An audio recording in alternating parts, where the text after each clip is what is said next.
Elon Musk ने $44 billion में खरीदा ट्विटर। सोशल मीडिया कंपनी एक निजी कंपनी में बदल जाएगी। एनएफटी व्यापार की मात्रा इस सप्ताह 23% अधिक बढ़ी और बिक्री में $1 बिलियन के करीब पहुंच गई। क्रिप्टो स्पेस एजेंसी एनएफटी धारकों के लिए अंतरिक्ष यात्रा खोलती है। एथेरियम, ये मैट्रिक्स अच्छे दिनों के बारे में क्या कहते हैं? बेक की पहली वर्षगांठ, कैसे ऊब गए वानर एनएफटी में सर्वश्रेष्ठ निवेशों में से एक बन गए। आज क्रिप्टो स्पेस में शीर्ष 5 कहानियां हैं। वीडियो के अंत तक बने रहें ताकि आप कोई महत्वपूर्ण अपडेट मिस न करें।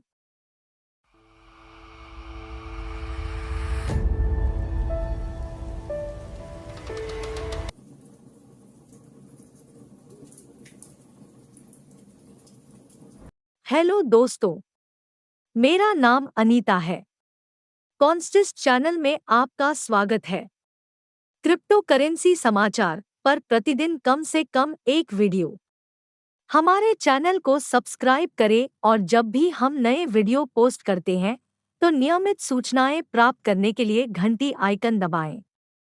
एलोन मस्क ने $44 बिलियन में खरीदा ट्विटर। सोशल मीडिया कंपनी एक निजी कंपनी में बदल जाएगी। मस्क ने सोशल मीडिया प्लेटफॉर्म ट्विटर का अधिग्रहण किया। मुक्त भाषण को बढ़ाने और ट्विटर की क्षमता को अनलॉक करने का लक्ष्य। टेस्ला के एलोन मस्क ने आधिकारिक तौर पर 25 अप्रैल 2022 को $44 बिलियन के लेनदेन में ट्विटर का अधिग्रहण किया। मस्क ने ट्विटर इंक में 9.2% हिस्सेदारी लेने के 21 दिन बाद यह सौदा किया। $54.20 प्रति शेयर मूल्य शेयरधारकों को पहली अप्रैल को ट्विटर के समापन स्टॉक मूल्य पर 38% प्रीमियम देगा। एनएफटी व्यापार की मात्रा इस सप्ताह 23% अधिक बढ़ी और बिक्री में $1 बिलियन के करीब पहुंच गई।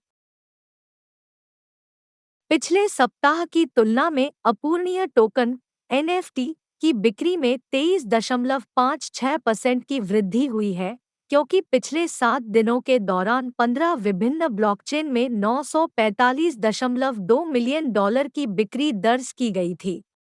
मूनबर्स नामक एक विशेष एनएफटी संग्रह ने अधिकांश एनएफटी बिक्री मात्रा को बढ़ाया है।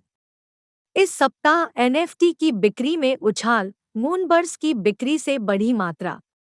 पिछले हफ्ते की बिक्री में 1309 खरीदारों और 1821 लेनदेन के बीच मूनबर्स की बिक्री में लगभग 165,080,212 की बिक्री हुई। इस सप्ताह बिकने वाले 25 सबसे महंगे एनएफटी में से 11 मूनबर्ड्स एनएफटी बिक्री थे। अन्य उल्लेखनीय एनएफटी संग्रह जिन्होंने बिक्री में 7 दिन की वृद्धि देखी, उनमें Murakami Flower Seed, RTFKT MNLTH, Bored Ape Kennel Club, BAKC, Beanz, Clonex, we friends series 2 और क्रिप्टोपंक्स शामिल हैं। क्रिप्टो स्पेस एजेंसी एनएफटी धारकों के लिए अंतरिक्ष यात्रा खोलती है। क्रिप्टो स्पेस एजेंसी सीएसए की मानवता के ऑफ-वर्ल्ड भविष्य में तेजी लाने के लिए अंतरिक्ष अन्वेषण और वेब 3 तकनीक को एक साथ लाने की महत्वाकांक्षी योजना है। जबकि यह विज्ञान कथा की सामग्री की तरह लगता है, सीएसए ने विवरण जारी किया है कि यह वहां कैसे पहुंचेगा, और मानो या न मानो, यह अपूर्णीय टोकन एनएफटी के साथ शुरू होता है। क्रिप्टो स्पेस एजेंसी की योजना अंतरिक्ष उद्योग को हिला देने की है। अंतरिक्ष एजेंसियां केवल अपने संबंधित राष्ट्रीय हितों की सेवा करती हैं। सीएसए इन दोनों को मिलाकर स्वतंत्र अंतरिक्ष गतिविधि के लिए आधार तैयार करना चाहता है। अल्पकालिक परियोजना अलौकिक जीवन, क्षुद्रग्रह रक्षा और मानव अंतरिक्ष यान के लिए विकासशील बाजार की मांग की खोज में उपन्यास दृष्टिकोण की जांच करेगी। परियोजना लंबी अवधि में ऑफवर्ल्ड संसाधनों का दोहन करने के लिए WEB 3 तकनीक का उपयोग करने की जांच करने का प्रयास करती है। जनरल एक एनएफटी सदस्यता। एनएफटी ड्रॉप 25 अप्रैल को लाइव हुआ, जिसमें 5,555 एनएफटी शून्य 25 ईटीएच आज की कीमत पर लगभग $720 के लिए उपलब्ध थे। टोकन धारकों को आर्टवर्क ड्रॉप सहित भावी एनएफटी ड्रॉप्स और मर्चेंडाइज तक प्राथमिकता पहुंच प्राप्त होती है। एथेरियम ये मैट्रिक्स अच्छे दिनों के बारे में क्या कहते हैं? अबियोदुन ओलाडोकुन। हालांकि एथेरियम ने बुधवार को $3,200 का एक दिन का उच्च स्तर दर्ज किया, लेकिन एथेरियम के धारकों के लिए एक अच्छा सप्ताह नहीं था। अधिकांश ऑल्टकॉइन्स की कीमत में उल्लेखनीय गिरावट दर्ज की गई। क्या क्रिप्टो के ऑनचेन प्रदर्शन पर एक नज़र निवेशकों को आशा की किरण प्रदान करेगी? अच्छे राजभाषा दिन, तुम कहाँ हो? ऑनचेन रीडिंग से पता चला है कि इथेरियम के लिए ट्रेडिंग वॉल्यूम $8.48 बिलियन था, जो सप्ताह की शुरुआत में $18.62 बिलियन से 54% की गिरावट थी। दूसरी सबसे बड़ी क्रिप्टोक्यूरेंसी की विकास गतिविधि में भारी गिरावट दर्ज की गई। इथेरियम ने एक्सचेंज के मोर्चे पर बेहतर प्रदर्शन नहीं किया है। ऑल्टकॉइन के लिए सक्रिय जमा 1992 में था, जो 11,452 से 80% से अधिक की गिरावट थी। सक्रिय निकासी में 80% की कमी। सभी विकेंद्रीकृत और केंद्रीकृत एक्सचेंजों में 196.22 के का विनिमय अंतर्वाह दर्ज किया गया। क्या एक फ्लिपिंग आसन्न है? निवेशकों को आश्चर्य हो सकता है कि क्या बाजार की दूसरी सबसे बड़ी क्रिप्टो अपनी जगह खो सकती है। बेक की पहली वर्षगांठ कैसे उब गए वानर एनएफटी में सर्वश्रेष्ठ निवेशों में से एक बन गए।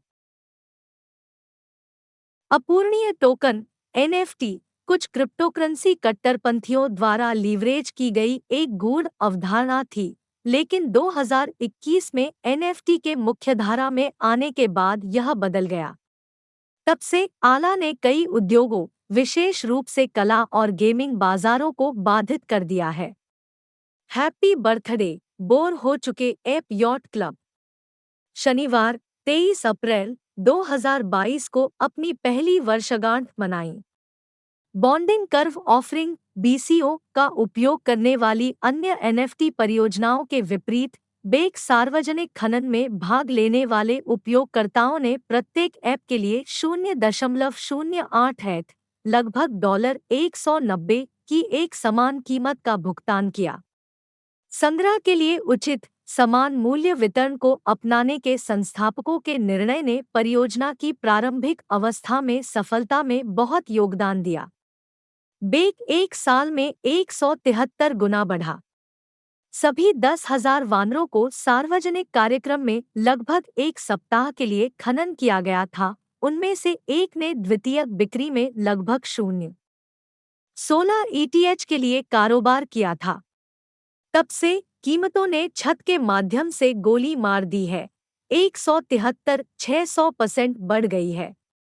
मुख्यधारा के निवेशकों और मशहूर हस्तियों ने एनएफटी की लोकप्रियता और फ्लोर प्राइस को बढ़ाते हुए बैंडबाजी में शामिल होना शुरू कर दिया। वर्तमान न्यूनतम मूल्य 139 ETH या लगभग $403,000 है, जो 9,800% से अधिक के रोई का प्रतिनिधित्व करता है। देखने के लिए धन्यवाद। अगर आपको सामग्री पसंद है तो लाइक बटन को तोड़ें और इस वीडियो को अपने दोस्तों के साथ साझा करें।